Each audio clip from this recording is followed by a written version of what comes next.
Bonjour, bonsoir, chers internautes spectateurs de www.telechango.com. C'est donc votre magazine Actualité expliquée. L'émission donc est toujours présentée par Wabino Fabien Var Kouswanika. Eh bien, merci. Narolemba toujours qu'on remercie Bino par rapport à accueil à émission et puis par rapport à soutien. Oyo, Bozali Gopé Sabiso, quant à l'évolution, il y a Masolo toujours proposé Bino. Alors, Lelo est la 13e édition, il y a magazine Actualité expliquée. Dans l'émission à Lelo, Togolobela Etali, la grande plateforme politique de l'opposition qui a été annoncée à Kinshasa, finalement, qui a été créée. Et donc, plateforme, moi, ils ont réuni notamment UDPS, UNC, et puis FAC, Tozong et Lango. Et puis, bon, plateforme, on a entre autres objectifs, Nango, Balobi, va traduire Abe Malumalu, président, il y a commission nationale électorale nationale indépendante, la justice, donc, va traduire, va refundailler, la justice pour quel résultat, on le saura dans cette émission. Dans cette émission, la paix, notamment entre Rwanda et Congo et Tali, échange de tirs, qui est en émission Eleki, parce que nous avons encore d'autres informations, notamment autopsie. Il y a un militaire congolais ou Boma qui parle rwandais. Et puis, menace, il y a Rwanda par rapport, il y a comment Abiyagi se retirer. Il y a un mécanisme de vérifier. Non, qu'est-ce que je dis? Un accord de paix d'Addis Abeba pour nous pacifier et sa République démocratique du Congo. Est-ce que ce sont les masques qui sont en train de tomber? Pour l'interrogation, on en saura un peu plus dans cette émission. Mais, comme vous le savez, Tozabi surtout na fièvre à Coupe du Monde. Équipe africaine est là qui au total 5, Cameroun, Nigeria, Algérie, Côte d'Ivoire, Ninsuna Bossani, donc Natangi, Cameroun, Côte d'Ivoire, Nigeria, Algérie. Oui, bien sûr. Hein. Est-ce que na Ghana, bien entendu, pardon. Donc, finalement, Toti Galigaga, Toloba, n'a pas représentant, Mimbale, na car na 8e de finale surtout. Na lobi ba représentant Mimbale, mais na yebi que eh bien na lobi bon Bozar Osilika. Bozar Osilika pourquoi? Parce que vous yebi que Nigeria na Algérie ni mutu baza qualifié. Pour la Nigeria, il n'y a pas de problème. Mais pour l'Algérie, polémique parce que milieu offensif, donc attaquant il y a Algérie, tant ici à lobby, ils ont gagné pour les Algériens et pour les Arabes du monde entier. Donc, pour les Africains, pour les Noirs africains. Donc, Bango, gagné na Bango pour les donc, voilà. Alors, on a été les Africains belé, en tout cas, Basiliki, surtout les Noirs. Les Noirs, les Basiliki, tout le monde a vidéo, et Tamboli, et comme il y a un buzz dans Internet. Et puis, il faut se souvenir aussi qu'en 1982, la Coupe du Monde en 1982, Algérie Karawana et Gagnaka RFA et comme Allemagne après c'est comme RDA donc République démocratique d'Allemagne, la République fédérale d'Allemagne donc Allemagne de l'Ouest, Allemagne de l'Est. Alors RFA et Zalaki République fédérale donc Allemagne de l'Ouest, oui Zalaki nani tout ça, Gagnaka bango 2-1 Algérie à Gagnaka. Alors à l'époque l'Akdar Belloumi Azalaka pe ni attaquant il y a Algérie.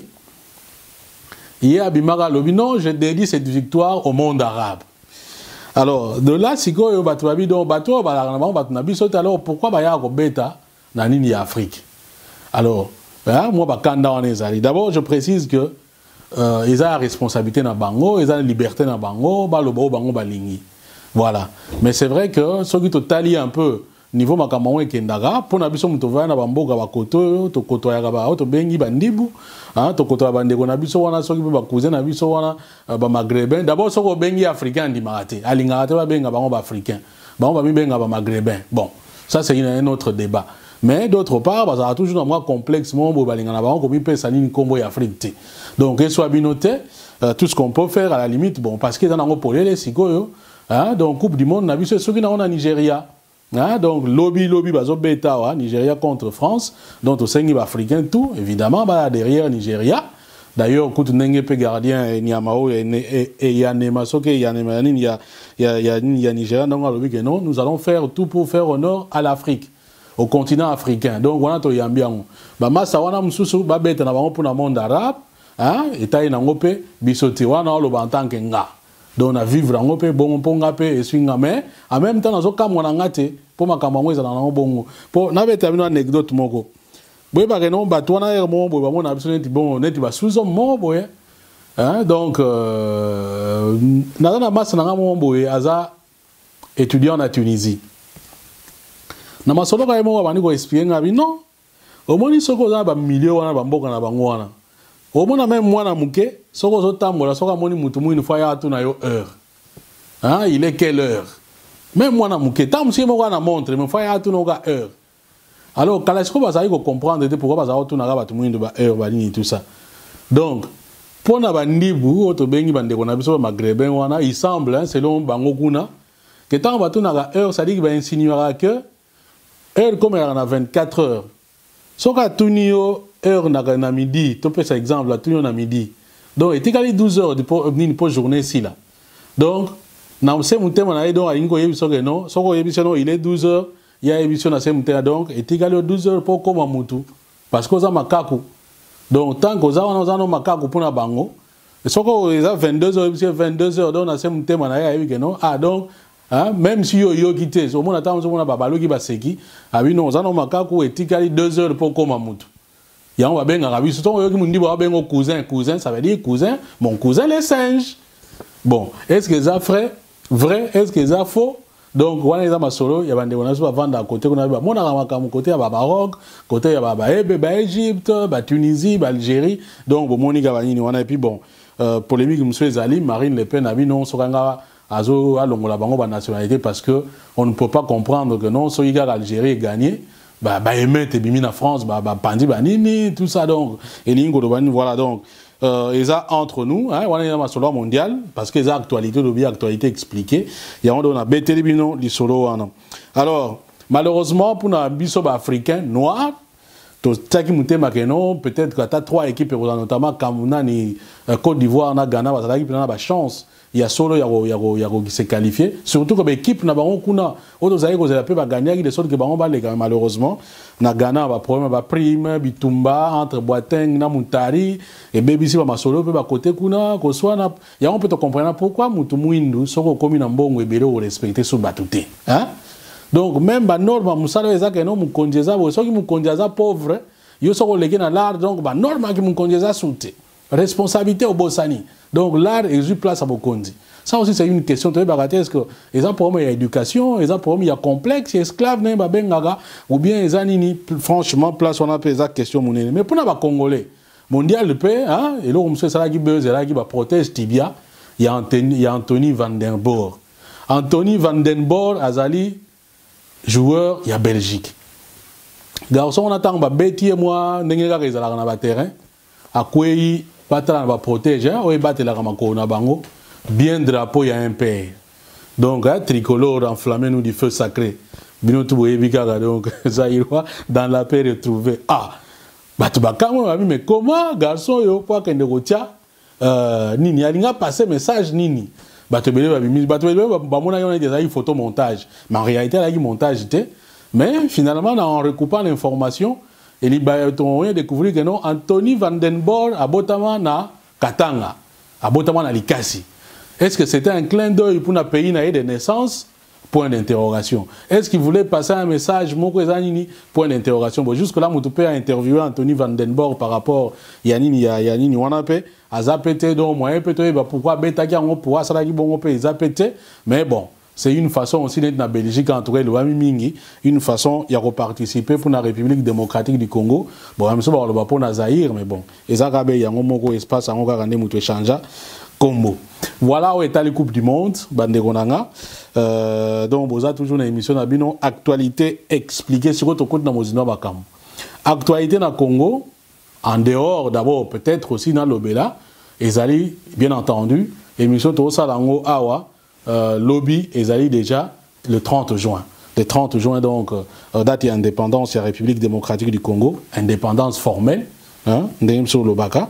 Donc, nous commémorons un peu partout. Dans le Congo, on a une ville presque nyonso. Mais moi, ça m'a dit que côté Goma, on a la société civile, on a dit parce que vivre l'indépendance, on va commémorer, on va fêter. Bon, tout le temps, on les mais il est vrai que partout, ils ont au Salem. Mais l'actualité politique, ils ont dit que l'opposition a annoncé qu'il sorti à plateforme où on a bimi comme on a lobby sur le début congolais. Début congolais, ils ont réuni la force politique et l'opposition, notamment UNC à Vital Kamerhe, UDPS à Etienne Tshisekedi, FAC à Martin Fayoulou, na la ligne société civile. Donc, ça, moi, est belé.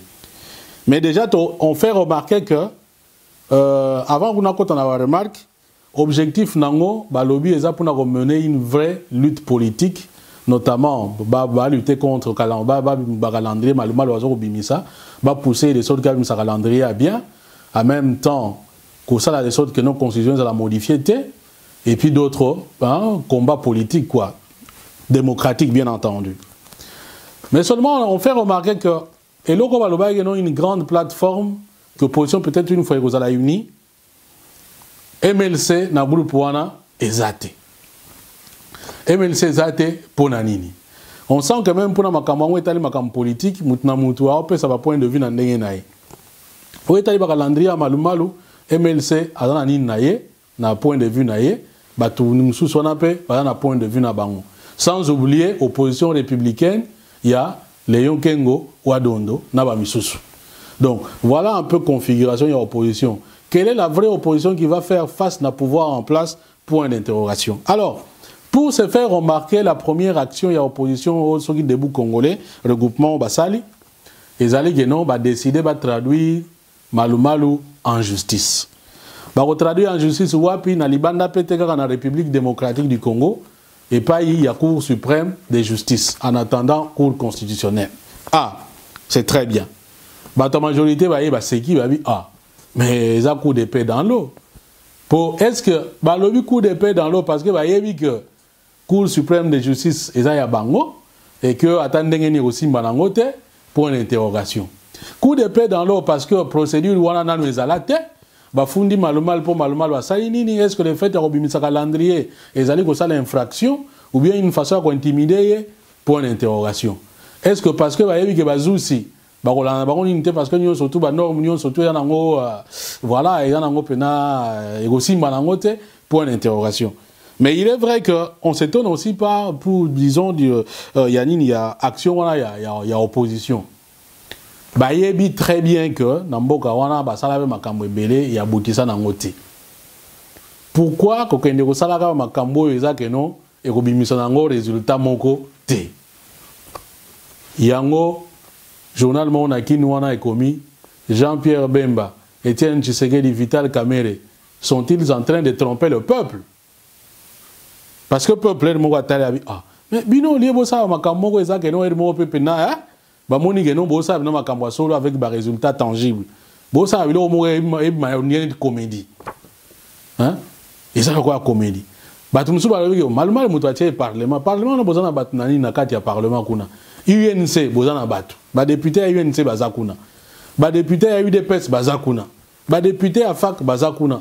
Pourquoi vous ne pouvez pas kokende kosala on a parlement bokena on a Cour suprême ah donc on a parlement comme majorité azana majorité ndenge komba majorité lobby ndeko legate na Cour suprême ndeko lega sans oublier que Cour suprême wana bato ba noma bato Cour suprême baza obé bato majorité.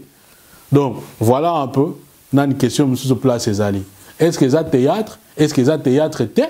Pour quel objectif? Na kosala tout en tout cas il y a robenga bato il y a opposition comme bato IDPS bazawana Félix Tshisekedi a chargé à relations extérieures na IDPS na kolugana kutanaye na rejoindre une position na place wana.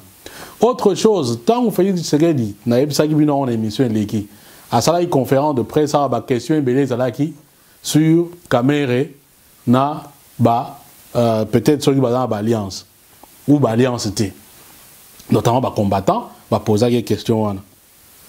Ah ouais, si vous avez la plateforme Kamerhe et Nakati, et les sont dans une dynamique, il y a coalition politique, ou bien T, ou bien Elinkoloba Nini. Est-ce que Félix Tshisekedi a soutenir plateforme Wane Salemi, debout congolais, entre UNC, FAC, na UDPS, ou à soutenir Yangote?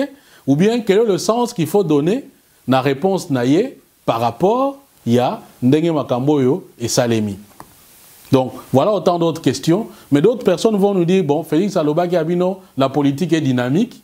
Et donc, les accords sont aussi possibles. On peut comprendre aussi peu comme ça, parce que jusque-là, dans Toyogi Pena, réaction, c'est bon. On pourra aussi me dire, non, tu peux me tout nier. Azapété donc, mais, tu dois toujours nous préciser, terme, yani, de sorte que, Toyeba, finalement, évolution, il y a accord Rwanda, ou bien il y a nouvelle plateforme Rwanda, début congolais entre UDPS, IUNC, NAFAC et Goleka, Ndenge, Nini.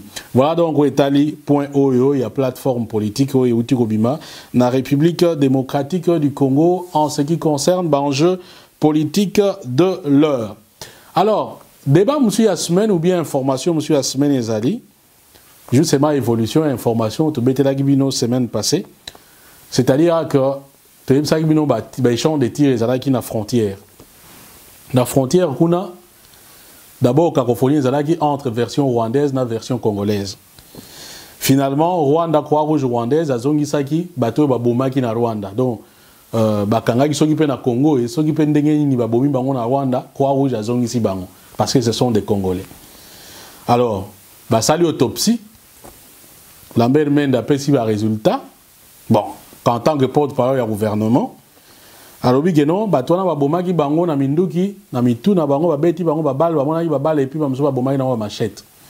Quand on dit machette vous voyez ba marque déposée ndenge ezala mutu na mutu hein so balobi batala nini ba étudier ba situation batala rare mon boye hein mode opératoire ya mutu na mutu donc boye bina nous côté ni bato babomaka bat na machette donc déjà wana eza marque ya batu mon boye.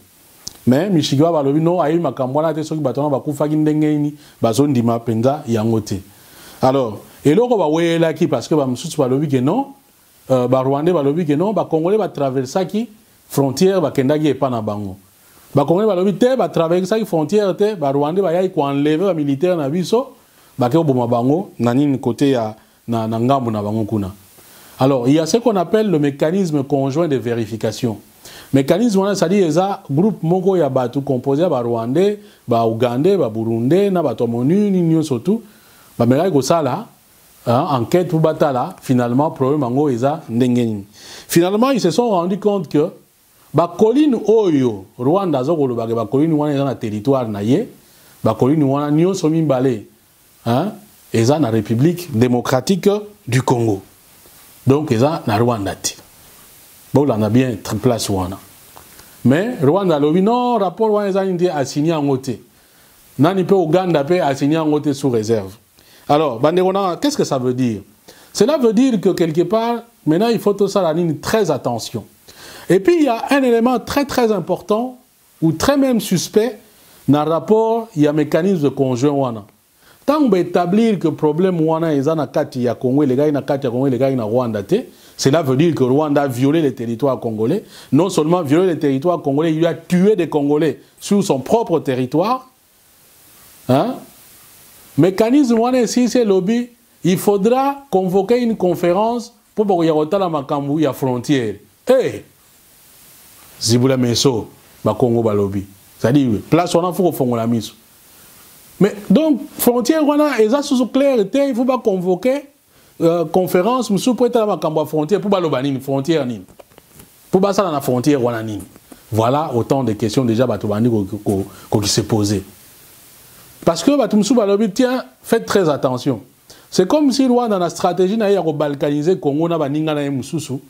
Bazo mona que les choses va balkaniser un grand territoire le Congo ou bien une partie le Kivu et dans la nord Kivu, sud Kivu bien moi partie, makele ko matro, il faut pas qu'il y ait un petit pas. Les lots, 20 mètres. Déjà, à côté de notre territoire, les lots, ils ont deux collines, ils ont 40 mètres carrés. On a fait ça comme exemple. Jour où ils ont 50 mètres carrés.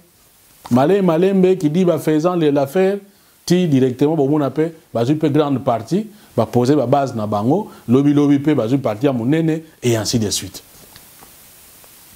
Tous ont la légèreté. Alors, awa siko est commis, on va convoquer conférence. Nani soki maire à Goma. Alobi non, il faudra pas ça la tracer mon robot. Wana congolais muto aloba. Il faudra que le gouvernement rwandais va y organiser sorte que va définir ni konani frontière clairement. Bon, ce que cette frontière a la clarté. bato baye bakandenge nge côté kuna eza Rwanda côté eza Congo ba mengana ko expliquer biso baye bakandenge nge kuna eza Rwanda côté eza Congo c'est que frontière ezali depuis ba mneo to banda oyo frontière posa problème pourquoi ka faut ya reposer problème kaka lelo na beta no masolo ya banzete baye baloni banzete na époque ya RCD bakoma ko ya ko réclamer banzete na bango na Congo. Alors soko moni mutu akoma ya lupangu na yo lelo non na lina buka safu lobi kuna te na lina lia manga o manga oyo eza koko na mutu alona ga yango c'est ka yebi ko za faible pour soka yebi ke no elombe pe na zawana akoya jamais et puis yebi ke ya lupangu na été akoya jamais abana ko sa biloko au sa la place wana. Donc voilà ba makambo ndenge ezo okende donc nento lobi il faut gouvernement congolais fongola vraiment l'œil hein l'issou et puis le bon pour que ba velléité wana pour comment les caper moi trop hein pour emekana nous kosila. Alors na suite ya makambo wana boyebi que sommet à l'Union africaine ezalaki na Malabo, nous sommes là na Guinée équatoriale par Théodore Obiangema. Théodore Obiangema kuta beti nani soki discours monko au nom le développement de l'Afrique est irréversible donc comment discours pena ba africaniste solo. Mais on fait remarquer très souvent que tout le monde a là soki nani président africain comme nasuka comme nationaliste. So amoni ya que nous ba comment tiens moi moto a comme nationaliste botolo bango nini te mais yango tozo ko remarquer. Mais nani Ban Ki-moon pe azalaki kuna. Ban Ki-moon na discours na ya lobby entre autres que non à 5 pays va porter va payer sa asile na bateau baza impliqué na ba crime na République démocratique du Congo. Très bien. Mais n'oubliez pas que l'émission na yebisaki bino ni émission auto les gars. Déjà batumsu souvent parce que c'est comme si c'est enfoncé une porte déjà ouverte ndemba lobaga. Bateau M23 bani nti lelo baza na asile na Rwanda, mso baza na asile na Uganda. Ti lelo bazongi sa bangote. Yé Ban Ki-moon alobaka rien. Mais si go aye koloba parce que to évite mais on tire simplement to mekana ko réfléchir. Ba FDLR to loba ki fu bazonga na mboka na bango ba msu bazongi se rendre. Projet moko ezali no ba tcha bango na Irebu ainsi de suite wana na Équateur bazoboya. Si go ya lobi no bato ba commettre ba crime na Congo ba pays ba voisin ba pesa bango asile te. Ah, donc cela veut dire que donc ba FDLR ba koyi ko asile te. Alors que MONUSCO o ezali représentation ou bien ONU na Congo. Donc MONUSCO et lobby ba tcha bango na nani na Irebu na Congo na ba longola bango na est ba tcha bango na intérieur ba Congo en attendant qu'on leur trouve un pays d'accueil. Si il y a un lobby que non, il y a MONUSCO, hein, le sommet des sommets, un lobby que non, que les pays n'accordent pas d'asile à ceux qui ont commis des crimes à l'est de la République démocratique du Congo. Or, Nakatiwana, FDLR, Bazali. Et l'Ingo Lobanini, tout le monde va comprendre, tout le monde va comprendre. Donc, il y a un discours, tout le monde a pena clarté. Il y a un autre lobby, bandeko ba Congo ba lobby, Zibula Meso, hein? Donc place on a peu il faut pena, Monsieur Fungama, bien. Côté Moussou sur Rwanda a menacé à lobby, il y a un mécanisme il y a accord il y a Addis Abeba, a menacé. Pour nini? Parce que nini moko ba benga ngo soki nini Saint-Egidio. Nini organisation na Italie, hein? Je crois que ça même lié na Vatican. Hermon bazara plus ba menara action moko ya paix na niveau makasi na niveau likolo. Basala une conférence moko na nini na Italie kuna. Ba tu ya ba envoyé spéciaux notamment ba Marie Robinson balai kuna et ils ont invité la conférence wana ba responsable à FDLR. Ah, et comme na mto Kagame mutu makila esali tour abi mais o eza ko sakana ngai. Donc fonds de commerce nangai o ngabin batungu boko so na bango te bino boko so na bango.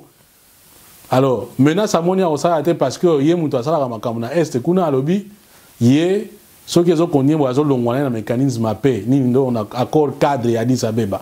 Accord cadre wana lingo lobani ni ezali donc décision bazwa ba signer ba 11 pays limitrophes à Congo baza impliqué na Grand Lac que basala tout de sorte que kimia ekota na République démocratique du Congo notamment na est à pays. Ah, Donc moi, je suis menacé à l'objet que y a ceux qui étaient à Zolongwanaï. Donc voilà, situation n'engezali. Est-ce qu'à Golongwa, est-ce qu'à Golongwate? Point d'interrogation. Mais pour nous autres, c'est déjà quelque chose. C'est déjà un signe ou un signal. Un signal très fort. Parce que, bon, moi, je suis politique et je malembe, kenda kuna ba, hein? Nena autour de ba, on a ba signal tant mususu. Biloko diplomatie. Abi muto akosa eloko mususu tant to répondre na monogote to pour répondre na geste. Boye ba ke ba FDLR ba senga toujours dialogue na Kagame. Jusque-là, Roosevelt, du coup, tu as senga. Par exemple, tu as pression dans la République démocratique du Congo pour la modification en constitution. Tu as pression par rapport à Kigali, par exemple. Tant que tu as une question, mais il y a aussi M23 dans la République démocratique du Congo va négocier. Pourquoi on ne peut pas demander à ce que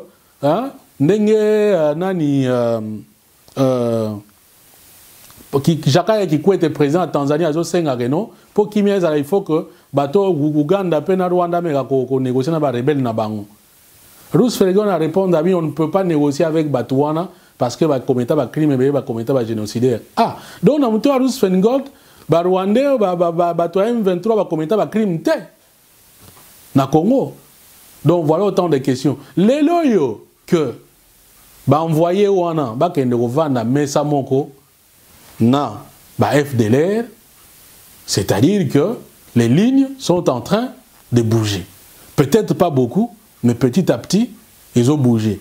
C'est peut-être aussi un signal dans Kagame au Sali Petro, hein, yeba que, hein, Azali Koya, Makolo, et Zananzela. Donc voilà, il y a signe qu'il ne faut pas prendre à la légère, mais il y a Mike qui vont faire peut-être que demain, Makambu et va changer, surtout dans la région à Grand Lac, et beaucoup plus précisément, dans l'Est, il y a la République démocratique du Congo, et par conséquent, dans la République démocratique du Congo, tout simplement. Voilà donc, Bandeko Balandi, ceux qui n'est pas toujours, ceux qui ont un point de vue à repartager, beaucoup toujours koye bisabiso, toko lobelango, et puis toko repartager ensemble dans l'émission Oyo Actualité expliquée. Donc, pour l'Elo, na moine to suki awa, toko tando na mbalasima, moi mbote, et puis bon retour à Kinshasa, à mon frère et ami Maferland Koubela, Magellan, à Tamboli Europe, Mbasiko, à Komozonga nae. Mbote, na grand frère propre Godin Tiku, na niveau à Canada. Je salue aussi Dr Ngola Monzinga, toujours au Canada. Et puis, bandeko Beleo Balandarabiso. Bon, émission à Mabanga Teboli Mbisanga. Donc voilà un peu Tokutani Bongo Nambala Yassima. Et d'ici là, portez-vous très très bien. Peace and love, frères. Ainsi soit-il. Et ce qui est dit est dit.